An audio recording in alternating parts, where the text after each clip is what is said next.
18 जून 2023 सुबह के 9:30 बजे वही महान टाइटैनिक जहाज जो आज से करीब 100 साल पहले समुद्र में डूबा था। इसके बावजूद भी एक्सपेक्ट किया जा रहा था कि 4:30 बजे का जो टाइम था टाइटन का वापस सरफेस होने का, उस टाइम पर ये वापस आएगी, क्योंकि अगर बाय चांस ये सबमर्सिबल पानी के अंदर ही फंस जाती है तो एक तरीका था पैसेंजर के लिए अंदर से ही टिल्ड करके आगे पीछे धकेल के वापस इसे ऊपर लाने का। ये किया जाता है बैलेस्ट को रिमूव करके। बैलेस्ट असल में स्टेबिलिटी प्रोवाइड करने के लिए एक बड़ा इम्पॉर्टेंट हिस्सा होते हैं बड़े जहाज़ों का और सबमरीन्स का। अपने आप में ये बस हैवी वज़न होते हैं और कुछ नहीं होता। इनकी हेल्प से सबमरीन्स पानी के अंदर डिसेंड कर पाती हैं। पहले के ज़माने में पत्थर और सैंड बैग्स का इस्तेमाल किया जाता था बैलेंस के तौर पर, लेकिन आज के दिन जो सबमरीन्स हैं वो सिर्फ पानी का इस्तेमाल करती हैं। बैलेंस टैंक में पानी भरा जाता है जिससे कि वज़न बढ़े और जिससे कि ये सबमरीन्स पानी के अंदर जाना शुरू करती हैं। तो 4:30 बजे जब टाइटन वापस सरफेस नहीं किया तो ऊपर बैठे जहाज़ में लोगों ने कुछ समय तक इंतज़ार किया और फिर 7:10 पर यूएस कोस्ट गार्ड को नोटिफाई कर दिया। इसके बाद शुरू ही एक ज़बरदस्त race, the race against time. 96 घंटे सिर्फ 4 दिन की ऑक्सीजन सप्लाई मौजूद थी इस टाइटन में। तो अगर कोई रेस्क्यू ऑपरेशन यहाँ पर किया जा रहा था तो उनके पास सिर्फ 4 दिन का समय था अगर वो पैसेंजर को जिंदा ढूंढना चाहते तो। अब अक्सर जहाज़ों में एक इमरजेंसी लोकेटर लगाए जाते हैं जिसे emergency position indicating radio beacon कहते हैं। EPIRB इसकी हेल्प से इन वेसल्स को लोकेट किया जा सकता है, लेकिन टाइटन में ये नहीं लगा था। यहाँ पर एक और प्रॉब्लम्स ये थी कि अगर टाइटन वापस से समुद्र के सरफेस पर आ भी जाती तो भी अंदर बैठे लोग ऑक्सीजन की कमी से मारे जाते, क्योंकि अंदर की तरफ से इस सबमर्सिबल को खोलने का कोई तरीका ही नहीं था। सही सुना आपने, जो दरवाज़ा था इस सबमर्सिबल का उसे सिर्फ बाहर से ही खोला जा सकता था और बाहर से ही बंद किया जा सकता था। तो चाहे ये सबमर्सिबल पानी के अंदर हो या ऊपर हो, 4 दिन का समय ये बहुत ही क्रिटिकल था। Crew closes the hatch from the outside with 17 bolts. There's no other way out. ऊपर से जो सर्च एरिया था वो 25,000 किलोमीटर बड़ा था।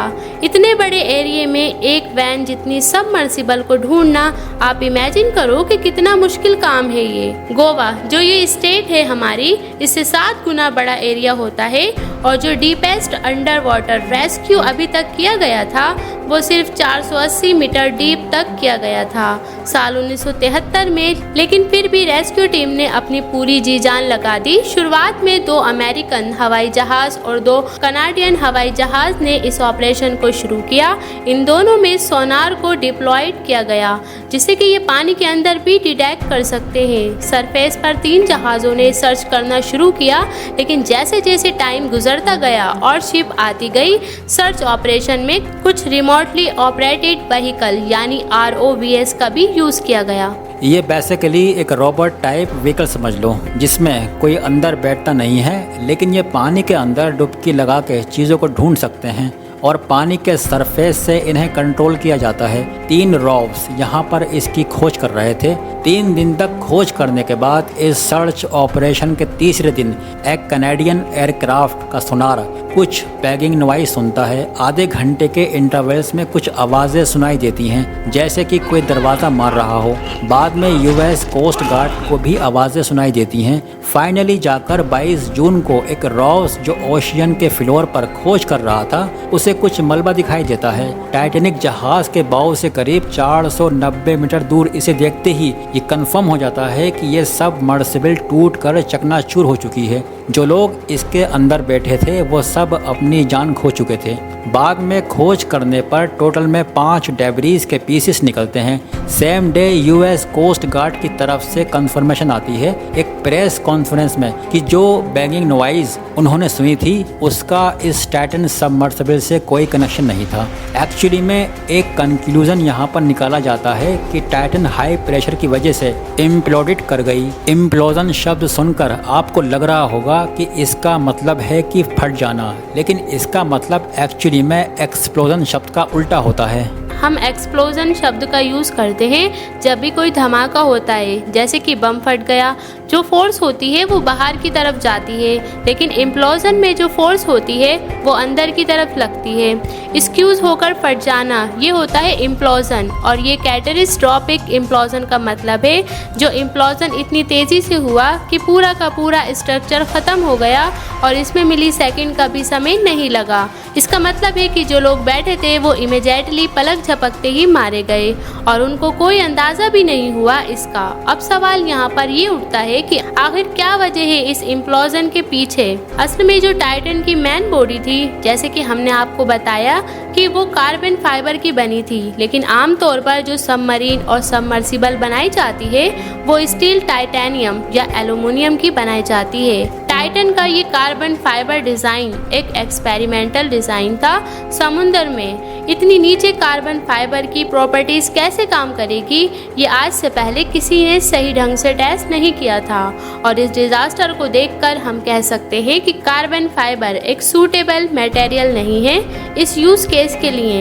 यही चीज़ कही थी ओशन एक्सप्लोरर रॉबर्ट बेलिट ने, वो इंसान जिन्होंने टाइटैनिक जहाज़ की रैक को डिस्कवर्ड किया था साल 1985 में। इन्होंने कहा कि हमने हज़ारों डाइव करी अलग अलग व्हीकल्स में समुद्र के इतने नीचे अंदर जाने के लिए, लेकिन आज तक हमने कभी भी कोई व्हीकल नहीं खोया था।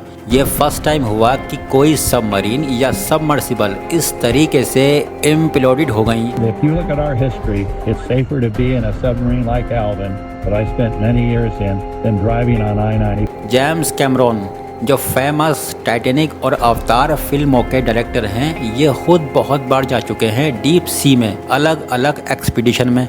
इनका भी यही कहना था कि जो कैप्स टाइटेनियम की बनाई गई थी वो अभी भी इंटैक्ट पड़ी हैं सी फ्लोर पे, उन्हें कुछ नहीं हुआ है।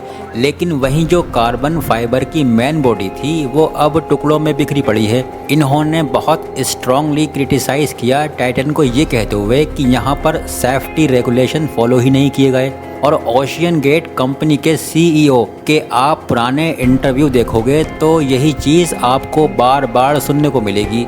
2019 में स्मिथसोनियन मैगजीन में एक लंबा आर्टिकल छपा था जिसमें ये इनके सीईओ ओशियन गेट कंपनी की बात कर रहे थे। इन्होंने कहा कि US passenger vessel safety act of 1993 was needlessly prioritising passenger safety our commercial innovation. इन्हें लग रहा था कि ये जो एक्ट है ये फालतू का है, इसमें इतनी सेफ्टी पर ध्यान देने की ज़रूरत नहीं है।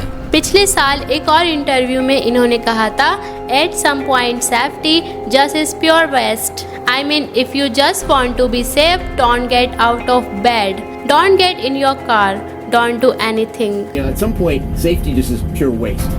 I mean, if you just want to be safe, don't get out of bed, don't get in your car, don't do anything. इसके बाद ये कहते हैं, I have broken some rule to make Titan. I think I have broken them with logic and good engineering behind me. I've broken some rules to make this. I think I've broken them with logic and good engineering behind me, with carbon fiber and titanium. Rules ये कहता था कि carbon fibre और titanium का नहीं use करना, लेकिन इन्होंने यूज़ किया, रूल तोड़ा, जानबूझकर किया। स्टॉकटन रश जानते थे कि वो यहाँ पर एक एक्सपेरिमेंट कर रहे हैं जो बहुत ही खतरनाक हो सकता है। जनवरी 2018 में ओशन गेट के director of marine operation David लार्जरी ने एक्चुअली सेफ्टी कंसर्न बताए थे टाइटन सबमर्सिबल के बारे में, लेकिन जब ओशन गेट ने नहीं सुनी तो ये कोर्ट में गए इस चीज़ को लेकर। कोर्ट में इन्होंने कहा कि एक सेफ्टी असेसमेंट और सर्टिफिकेशन कराई जानी चाहिए इस सबमर्सिबल की, लेकिन ओशन गेट ने मना कर दिया। इनका कहना था कि इस कंपनी को सेफ्टी पर पैसे स्पेंड करने में कोई इंटरेस्ट नहीं था। इनकी ये जो लीगल बैटल चली थी कोर्ट में, एवेंचुअली इसमें एक सेटलमेंट हो गई थी 2018 में आगे चलकर। लेकिन 27 मार्च 2018 कुछ 36 लोगों ने स्टॉकटन रश को एक चिट्ठी लिखी थी। इस चिट्ठी को लिखने वाले industry leaders, deep sea explorers, oceanographers ऐसे लोग थे, और इन्होंने कहा था ये जो एक्सपेरिमेंटल अप्रोच तुम कर रहे हो, क्वालिटी चेक नहीं करा रहे हो चीज़ों की, इसकी वजह से भयानक हादसा देखने को मिल सकता है किसी दिन। मार्च 2018 एक और डीप सी एक्सप्लोरेशन स्पेशलिस्ट ने मेल लिखी थी इनके सीईओ को कि सेफ्टी को लेकर थोड़ा कंजर्वेटिव रहो। इन्होंने लिखा था कि तुम अपने आप को और अपने क्लाइंट्स को डेंजर में डाल रहे हो। टाइटैनिक तक पहुंचने की दौड़ में तुम वही उसका फ्रेज दोबारा से रिपीट कर रहे हो, शी इज़ अनसिंकेबल। याद करो टाइटैनिक जहाज़ की कहानी, आपको मालूम होगी ये घटना कि लोग कितना अंधा विश्वास करते थे कि इतना बड़ा जहाज़ है, ये कभी डूब नहीं सकता, ये तो अनसिंकेबल है। लेकिन उस दिन वो जहाज़ जाकर डूबा और अब टाइटैनिक का भी यही हाल हुआ। इतिहास के पन्नों में अब स्टॉकटन रश का नाम इस लिस्ट में शामिल हो गया है, list of inventors who were killed by their own inventions. इससे हमें सीख मिलती है कि कभी भी सेफ्टी स्टैंडर्ड और रेगुलेशन को कभी भी नज़रअंदाज नहीं करना चाहिए। अगर आपको हमारी ये इन्फॉर्मेशन पसंद आई हो तो वीडियो को लाइक, शेयर एंड सब्सक्राइब करना ना भूलें। और ऐसे ही ज़बरदस्त इंटरेस्टिंग नॉलेज के लिए बने रहिए हमारे YouTube channel AK knowledge year पर। तब तक के लिए टेक केयर।